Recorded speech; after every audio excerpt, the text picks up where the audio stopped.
പണ്ട് നമ്മൾ മുത്തശ്ശിമാരുടെ മടിയിൽ ചെന്നിരിക്കുമ്പോ കുട്ടികൾ നിർബന്ധിക്കും മുത്തശ്ശി ഒരു കഥ പറഞ്ഞതാ. അപ്പൊ മുത്തശ്ശി തുടങ്ങുന്നത് എങ്ങനെയാണെന്ന് നിങ്ങൾക്കറിയാം.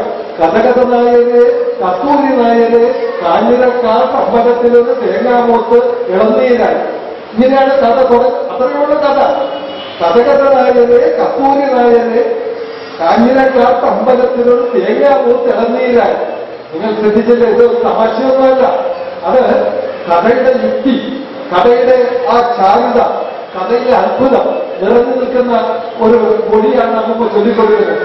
കാഞ്ഞിരക്കാട്ട് അമ്പലത്തില് തേങ്ങാമൂത്ത് ഇളനീരായി.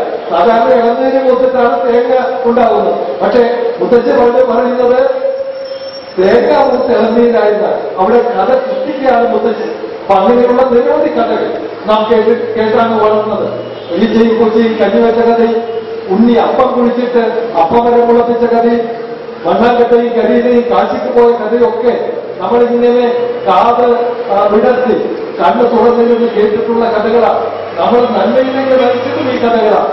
ഇപ്പോ നന്മയുടെ വഴിയിൽ നിന്ന് നമ്മുടെ കുഞ്ഞുങ്ങൾ വഴിഞ്ഞു മാറി പോകുന്നതിനൊരു കാരണം ഇതുപോലുള്ള കഥയില്ലാത്തതാണ്. 3000 കൊല്ലം മുമ്പാണ് ഗ്രീസിലിരുന്ന് ഈസോപ്പ് പൊന്മട്ടയിരുന്ന താറാവിന്റെ കഥ പറഞ്ഞത്. ഇന്നലെയോ അല്ല, 3000 വർഷം മുമ്പാണ് ഒരു കൂലനായ, മുടന്തനായ, അടിമയായ, കറുത്തവനായ, 2 തിളങ്ങുന്ന കണ്ണുകൾ മാത്രമുള്ള ഈസോപ്പമ്മാവൻ അന്ന് കഥ പറഞ്ഞത്. ഈ പൊന്മട്ടയിരുന്ന താറാവിന്റെ കഥ പറഞ്ഞത് 3000 കൊല്ലം മുമ്പാണ്.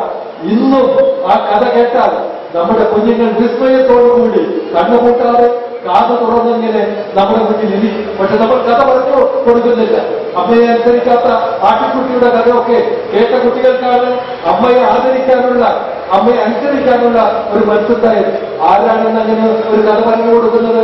മന്ദബുദ്ധികളായ അമരശക്തി രാജാവിന്റെ 3 മക്കളെ നേരെയാക്കാൻ വേറെ വഴിയൊന്നും കാണാതായപ്പോ പഠിപ്പിക്കാൻ വലിയ പണ്ഡിതന്മാരൊക്കെ വന്ന് ശ്രമിച്ചു നോക്കി. ഒന്നും കഴിഞ്ഞില്ല. അപ്പോഴാണ് കഥ പറയാൻ ഒരാൾ വന്നത്.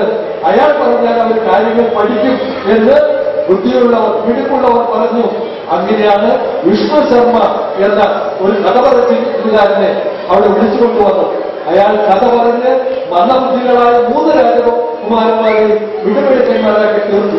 അങ്ങനെയാണ് നമുക്ക് അങ്ങനെ ആ മന്ദബുദ്ധികളെ നേരെയാക്കാൻ വേണ്ടി അന്ന് വിഷ്ണു ശർമ്മ പറഞ്ഞു കൊടുത്ത കഥകളാണ് പഞ്ചതന്ത്രം എന്ന പേരിൽ നമ്മൾ ഇന്നും ആസ്വദിക്കുന്നത്. 1500 കൊല്ലം മുമ്പ് പേർഷ്യയിൽ നിന്ന് ഒരു പെൺകുട്ടി ലോകത്തിൽ ഏറ്റവും കൂടുതൽ കഥ പറഞ്ഞിട്ടുള്ളത് ആ പെൺകുട്ടിയാണ്. ഏറ്റവും കൂടുതൽ കഥ പറഞ്ഞിട്ടുള്ള ആ കഥാപാത്രത്തിന്റെ പേര് ഷെഹ്റാസാദ്. ഷെഹ്റാസാദ് ഒരു അന്ന് അവിടുത്തെ സുൽത്താന്റെ ഭാര്യയായി വന്നതാണ്. സുൽത്താൻ ആദ്യം ഒരു വിവാഹം ചെയ്തു. വിടുപിടിക്കായ, അതിസുന്ദരിയായ, അന്ന് ജീവിച്ചിരിക്കുന്ന ഏറ്റവും വലിയ സുന്ദരിയെ വിവാഹം ചെയ്ത് കൊണ്ടുവന്നു. വലിയ സന്തോഷത്തോടുകൂടി ജീവിക്കായിരുന്നു. അതിനിടയിലാണ് സുൽത്താനെ വഞ്ചിച്ചത്. ഈ സുന്ദരിയായ സുൽത്താനെ വഞ്ചിച്ചത് നേരിട്ട് കാണാൻ ഇടയായപ്പോ ഒറ്റവെട്ടിന് കൊന്നു. ആ ഭാര്യയെ, സുന്ദരിയെ ഒരു ദിവസം കൊണ്ട് കൊന്നു. അങ്ങനെ പിന്നെ സ്ത്രീ വിദ്വേഷിയായി തീർന്നു അദ്ദേഹം. എല്ലാ ദിവസവും ഓരോ സ്ത്രീയെ വിവാഹം ചെയ്തു. അതിനെല്ലാം ആ ഉറക്കറയിൽ വെച്ച് അത് തന്നെ വെട്ടിക്കൊല്ലുകയായിരുന്നു. അങ്ങനെ എല്ലാ സുന്ദരികളും തീർന്നപ്പോഴാണ് ഒരു പെണ്ണ്, അദ്ദേഹം എല്ലാ ദിവസവും ഇങ്ങനെ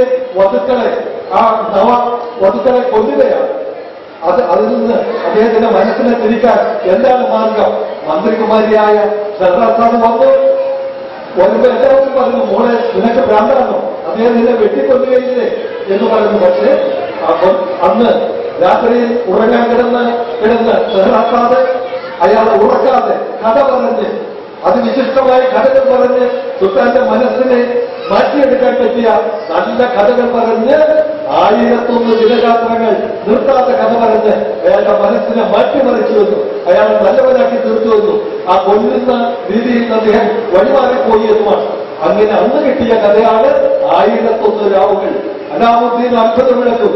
എക്കാലത്തെ 100 സാരി പോർട്ടിൽ വന്നാലും തോൽപ്പിക്കാൻ കഴിയാത്ത അലാവുദ്ദീൻ അത്ഭുതം വിളക്കും, മുക്കുവനും ഭൂതവും, സിംബാദിന്റെ കപ്പൽ യാത്ര പോലുള്ള വിശിഷ്ടം, ഹാരിബാബയും 40 കലന്മാരും പോലുള്ള കഥകളെല്ലാം ഉണ്ടായത് ഷെഹ്റാസാദിന്റെ ചൊല്ലിൽ നിന്ന് വന്നതാണ്. ആ കഥകളൊക്കെ കേട്ട് വിസ്മയിച്ചിട്ട് ഭാര്യയെ കൊല്ലുന്ന കാര്യം മറന്നുപോയി. ഈ സുൽത്താൻ ഷഹറിയാർ രാജാവ് അത് മറന്നുപോകും. അങ്ങനെ കിട്ടിയ കുട്ടിയാണ് 1001 ഞാൻ പറഞ്ഞത്. കഥയെന്ന് പറഞ്ഞാൽ തമാശയല്ല, നേരെ പോക്കല്ല, അത് മനുഷ്യ മനസ്സിനെ നവീകരിക്കാനുള്ളതാണ്. നമ്മുടെ തലമുറകളെ നേർവഴി കാണിച്ച് വളർത്തിക്കൊണ്ടുവരാനുള്ളതാണ്. അതാണ് നമ്മുടെ മുത്തശ്ശിമാർ ചെയ്തിരുന്നത്. കാലത്ത് വെച്ച് അത് വറ്റിപ്പോകും. അത് വീണ്ടെടുക്കണമെന്നുള്ള ജസ്റ്റിസ് ഇന്റർനാഷണൽ വൈറ്റ് ചാപ്റ്ററിന്റെ ഒരാഗ്രഹത്തിന്റെ സാക്ഷാത്കാരമാണ്